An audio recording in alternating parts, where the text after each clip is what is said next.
Good morning students. நம்ம இன்னைக்கு பார்க்கக்கூடிய topic qualitative or selective method of credit control. கடன் தன்மை கட்டுப்பாட்டு முறைகள்னு சொல்லலாம், அல்லது தெரிந்தெடுத்த கடன் கட்டுப்பாட்டு முறைகள்னு சொல்லலாம். ஸோ இது ரெண்டு விதமாகவும் இதில் சொல்லலாம். சரி, அப்போ என்ன இது எதை சொல்கிறாங்க அப்படின்னா, பிஸ்னஸ்லையும் வணிகத்துலேயும் வியாபாரத்துலேயும் இண்டஸ்ட்ரீஸ் தொழில்துறைகள்லையும் எந்த அளவுக்கு கடன் கொடுத்து அதை எப்படி கட்டுப்படுத்தலாம், அந்த துறைகள்லேருந்து எவ்வாறு கடனுடைய கட்டுப்படுத்த முடியும் அப்படிங்கிறத பற்றி தான் சொல்கிறாங்க. அது எந்தெந்த மெத்தடில் கட்டுப்படுத்தலாம் அப்படிங்கிறத தான் சொல்லியிருக்காங்க. பார்க்கலாம். The qualitative or the selective methods are directed towards a diversion of credit into particular users or channels in the economy. Their objective is mainly to regulate the flow of credit into particular industries or business. அதை முன்னாடி சொன்னோம் இல்லையா, இந்த கடன் கட்டுப்பாட்டு முறைகள் தொழில்துறைகள்லேயும் சரி, இல்லை வேறு எந்த துறையாக இருந்தாலும் சரி, நம்ம எந்த துறையை செலக்ட் பண்ணுறோமோ அந்த பிஸ்னஸாக இருக்கட்டும், அந்த துறைகளில் கடன் கட்டுப்பாட்டை எப்படி கொண்டு வரது அப்படிங்கிறத பற்றி சொல்கிறது. அது எந்தெந்த மெத்தட் அப்படிங்கிறத நம்ம பார்க்கலாம், எந்தெந்த மெத்தடில் பயன்படுத்துகிறாங்க அப்படிங்கிறத பார்க்கலாம். ஃபஸ்ட் ஒன் பார்த்தீங்கன்னா ரேஷனிங் ஆஃப் கிரெடிட் அப்படின்னு சொல்லலாம், கடன் பங்கீடு. டைரக்ட் ஆக்ஷன் அப்படின்னு பார்த்தோன்னா நேரடி நடவடிக்கைகள் அப்படின்னு சொல்லலாம். மாரல் பெர்சூஷன் அப்படின்னா நெறிமுறை தூண்டல் அப்படின்னு சொல்கிறோம். மெத்தட் ஆஃப் பப்ளிசிட்டி அப்படின்னா விளம்பரப்படுத்துறது. ரெகுலேஷன் ஆஃப் கன்சியூமர்ஸ் கிரெடிட் அப்படின்னா நுகர்வோர் கடனை முறைப்படுத்துதல்னு சொல்கிறோம். அடுத்தது regulating the marginal requirements on security loans அப்படின்னா ஈட்டு கடன்களுடைய விளிம்பு நிலை தொகையை மாற்றுதல் அப்படின்னு சொல்லி இதை பற்றி என்னென்ன டீட்டெயில்ஸுங்கிறத பார்க்கலாம். ஃபஸ்ட்டு நம்ம பார்க்கக்கூடியது ரேஷனிங் ஆஃப் கிரெடிட், கடன் பங்கீடுனா என்ன அப்படின்னு பார்க்கலாம். This is the oldest method of credit control. கடன் கட்டுப்பாட்டு முறைகளை மிகவும் பழமையான ஒரு முறை தான் இந்த கடன் பங்கீடு முறை அப்படின்னு சொல்லலாம். The rationing of credit is an instrument of credit control was the first used by the Bank of England in the end of the 18th century. 18ஆம் நூற்றாண்டில் இங்கிலாண்டினுடைய மைய வங்கி பார்த்திங்கன்னா இங்கிலாந்து வங்கின்னு சொல்லுவாங்க. அந்த வங்கியில் தான் முதலாக இந்த கடன் கட்டுப்பாட்டு முறையை அறிமுகப்படுத்தினாங்க அப்படின்னு சொல்லலாம். எதுக்காக இதை அறிமுகப்படுத்தினாங்க, இதனுடைய முக்கியமான நோக்கம் என்ன அப்படிங்கிறத பார்க்கலாம். It aims to control the regulate the purpose for which the credit is granted by the commercial banks. ஆக இந்த முறைகள், அதாவது இந்த முறை எதுக்காக பயன்படுத்துகிறாங்க, இதோட நோக்கம் என்ன அப்படின்னா, கமர்ஷியல் பேங்க்ஸ் வணிக வங்கிகள் பல்வேறு வகையான கடன்களை கொடுக்குறாங்க, பல்வேறு நோக்கங்களுக்காக பல்வேறு வகையான கடன்களை கொடுக்குறாங்க அப்படின்னு சொல்லலாம். அந்த நோக்கங்கள் என்னென்ன அப்படிங்கிறத ஒரு லிஸ்ட்டு, அதாவது என்ன சொல்கிறாங்க, அந்த நோக்கங்கள் பற்றி சொல்கிறத அதுக்கு கிராண்டட் என்னது, பெர்மிஷன் கொடுக்கறது இல்லையா. ஸோ எந்தெந்த வகையில் எப்படி கடனை கட்டுப்படுத்துறது, அதை எப்படி ஒழுங்குபடுத்துவது, இதுதான் இதோடைய மிக முக்கியமான நோக்கமாக இருக்குது. அதுக்காக தான் இந்த முறையை அறிமுகப்படுத்துனாங்க அப்படின்னு சொல்லலாம். இது ரெண்டு வகையான முறைகளில் இதை என்ன செய்கிறாங்கன்னா அறிமுகப்படுத்துகிறாங்க அப்படின்னு சொல்லலாம். ஃபர்ஸ்ட் ஒன் பார்த்திங்கன்னா இந்த வேரியபிள் போர்ட்டோஃபைலோ செயிலிங் அப்படின்னு சொல்லலாம், மாறும் தொகுப்பு வரையறைன்னு சொல்கிறாங்க, மாறும் தொகுப்பு வரையறைன்னு சொல்லலாம். செகண்ட் ஒன் பார்த்தீங்கன்னா இந்த வேரியபிள் கேபிட்டல் அசட் ரேஷியோ அப்படின்னு சொல்லலாம், மாறும் மூலதன சொத்து விகிதம். மாறும் மூலதன சொத்து விகிதம் அப்படின்னா என்னங்கிறத ஃபஸ்ட்டு பார்க்கலாம். இந்த வேரியபிள் போர்ட்டோஃபைலோ செயிலிங்னா மாறும் தொகுப்பு வரையறை அப்படின்னு என்னென்னா, it refers to the system by which the central bank fixes the ceiling or maximum amount of loans and advances for every commercial banks. ஒவ்வொரு வணிக வங்கியும் அதிகபட்சமாக எவ்வளோ கடன் கொடுக்கலாம், அது மட்டும் இல்லாமல் அட்வான்சஸ் எவ்வளோ முன்பணம் கொடுக்கலாம் அப்படிங்கிறத பற்றி அந்த சென்ட்ரல் பேங்க்கு தான் அதுக்கான என்ன சொல்கிறாங்க டிசைட் பண்ணுறாங்க அப்படின்னு சொல்கிறோம். ஸோ ஒரு கமர்ஷியல் பேங்க்ஸ்னால் எவ்வளோ கடன் கொடுக்கலாம், அதிகபட்சமாக எவ்வளோ அவங்களால கடன் கொடுக்கலாம், அதே மாதிரி அட்வான்சஸ் எவ்வளோ கொடுக்கலாம் அப்படிங்கிறத பற்றி ஒரு டெஃபினிஷனை டிசைட் பண்ணுறது சென்ட்ரல் பேங்க் தான். இதுதான் வேரியபிள் போர்ட்டோஃபைலோ செயிலிங்னு சொல்கிறோம். அடுத்தது பார்த்திங்கன்னா இந்த வேரியபிள் கேபிட்டல் அசட் ரேஷியோ அப்படின்னா மாறும் மூலதன சொத்து விகிதம். It refers to the system by which the central bank fixes the ratio which the capital of the commercial bank should have to total assets of the bank அப்படின்னு சொல்லலாம்.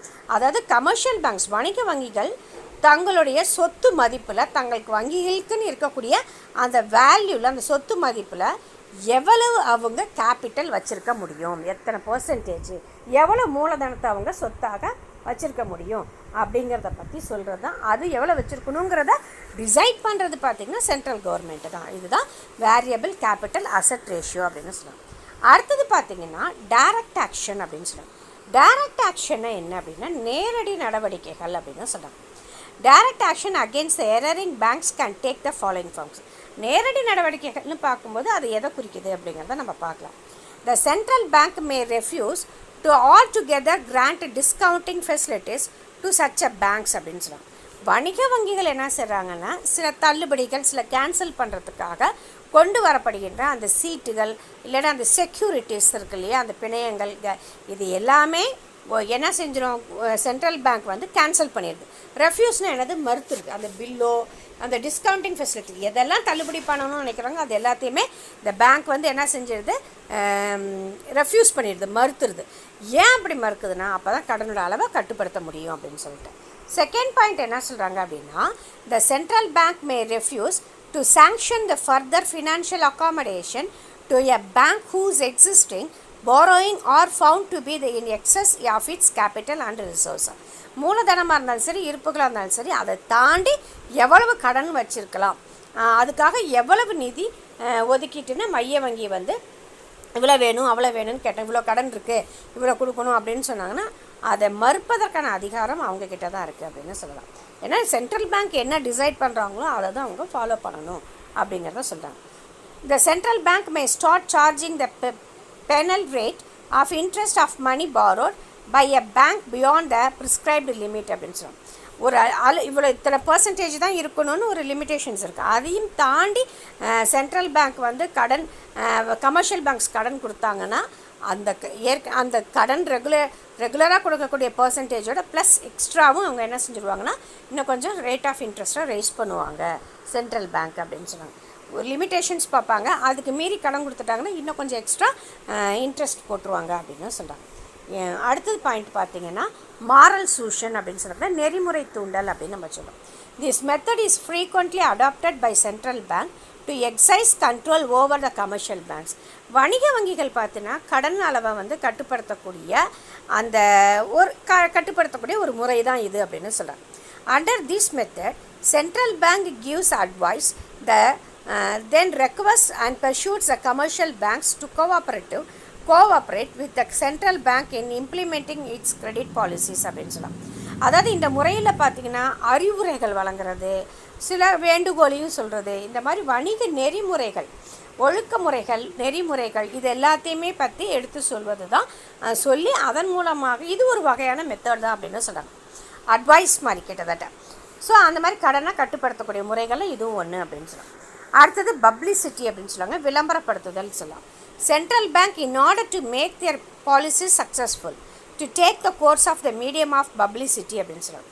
மைய வங்கி பார்த்திங்கன்னா தன்னுடைய கடன் வழங்கக்கூடிய முறைகளை அந்த கொள்கைகளை மக்கள்கிட்ட கொண்டு சேர்க்கறதுக்காக இவங்க செய்யக்கூடிய ஒரு மெத்தட் தான் இந்த பப்ளிசிட்டி, விளம்பரப்படுத்துதல் அப்படின்னு சொல்லுவாங்க. ஏன்னா இதுதான் சென்ட்ரல் பேங்க் எந்த அளவுக்கு மக்கள்கிட்ட எடுத்துகிட்டு போகுதோ விளம்பரங்கள் மூலமாக அந்த அளவுக்கு வந்து கடனை கட்டுப்படுத்த முடியும் அப்படின்னு சொல்லுவோம். அதாவது a policy can be effectively successful only when the effective public opinion is created in its favor அப்படின்னு. அப்போ தான் அது மக்கள்கிட்ட போய் சேரும் எந்த மெத்தடில் இவங்க கொண்டு வராங்க அப்படின்னு சொல்லிட்டு. அடுத்து இந்த ரெகுலேஷன்ஸ் ஆஃப் கன்சியூமர்ஸ் கிரெடிட் அப்படின்னு சொல்லுவாங்க. ஸோ நுகர்வோர் கடனை நெறிப்படுத்துதல் அப்படின்னு சொல்லுவாங்க. The down payment is raised and the number of installments reduced for the credit sale அப்படின்னு சொல்லுவாங்க. தவணை முறையில் இவங்க என்ன செய்கிறாங்கன்னா கடன் தொகையை கலெக்ட் பண்ணுறாங்க. இன்ஸ்டால்மெண்ட்டில் தொகையை வந்து இப்போ வந்து இன்ஸ்டால்மெண்ட் தொகையாக இப்போ வந்து பார்த்திங்கன்னா 3 வருஷம் 5 வருஷம் அப்படின்லாம் கொடுக்கும்போது கட்டக்கூடிய தொகைகள் குறைவாக இருக்கும். இதுவே 2 இயர்ஸ்க்குள்ளே முடிச்சிடணும் அப்படின்னா கட்டக்கூடிய தொகை எப்படி இருக்கும், அதிகரிக்கும் இல்லையா. ஸோ அப்போ என்ன சொல்ல வர்றாங்கன்னா அந்த டவுன் பேமெண்ட் சொல்லக்கூடிய அந்த தவணை முறைகளுடைய தொகையை அதிகப்படுத்தினாங்கன்னா, தவணைகளுடைய எண்ணிக்கையை குறைச்சி தொகையை அதிகப்படுத்தினாங்கன்னா கண்டிப்பாக நுகர்வோர் என்ன சொல்லுவாங்க, கடன் வாங்கக்கூடிய அளவு குறைஞ்சி போயிடும் அப்படின்னு சொல்கிறாங்க. அடுத்தது பார்த்திங்கன்னா சேஞ்சஸ் இந்த marginal requirements on security loans அப்படின்னு சொல்லுவாங்க. ஈட்டுக்கடன்கள் மீதான விளிம்பு தொகை தேவையை மாற்றுதல்னு சொல்லியிருக்கோம். இந்த system is mostly followed in USA. இது பெரும்பாலும் பார்த்திங்கன்னா அமெரிக்காவில் தான் இந்த முறையை ஃபாலோ பண்ணுறாங்கன்னு சொல்கிறாங்க. Under this system, Board of Governors of the Federal Reserve System has been given the power to prescribe margin requirements for the purpose of preventing an excessive use of credit for stock exchange of speculation அப்படின்னு சொல்லுவோம். அது அமெரிக்காவினுடைய மைய வங்கி பார்த்திங்கன்னா America federal reserve bank அப்படிங்கிறது நமக்கு தெரியும். அந்த அந்த பேங்க்கில் இருக்கக்கூடிய அந்த டிரெக்டர்ஸ் மூலமாக, அந்த இயக்குநர்கள் மூலமாக அந்த தொகையை, ஈட்டுத்தொகைன்னு சொல்கிறாங்க இல்லையா, அந்த ஈட்டுத்தொகையை இவங்க தகுந்த மாதிரி என்ன செஞ்சுக்கிறாங்க, மாற்றி அமைக்கக்கூடிய அந்த அதிகாரம் இவங்களுக்கு இருக்குதுன்னு சொல்கிறாங்க. தென் அந்த அதிகாரத்தை பயன்படுத்தி இவங்க 1934 இதை கொண்டு வந்தாங்க, செக்யூரிட்டிஸ் எக்ஸ்சேஞ்ச் ஆக்ட். அடுத்த பேராகிராஃப் நமக்கு பார்த்திங்கன்னா தெரியும். அதாவது அந்த அதிகாரம் எப்படி கண்ட்ரோல் பண்ணலாம், என்னென்ன மெத்தடை ஃபாலோ பண்ணலாங்கிறதுக்காக சில சிஸ்டம்ஸ் கொண்டு வந்தாங்க. 1934 செக்யூரிட்டிஸ் எக்ஸ்சேஞ்ச் ஆக்ட் அப்படின்னு சொல்லிட்டு, அதாவது பிணைய பரிவர்த்தனை சட்டம் அப்படிங்கிற ஒரு சட்டத்தை கொண்டு வந்து அதன் மூலமாக shares the system is specially intended to the help of central bank in controlling the volume of credit used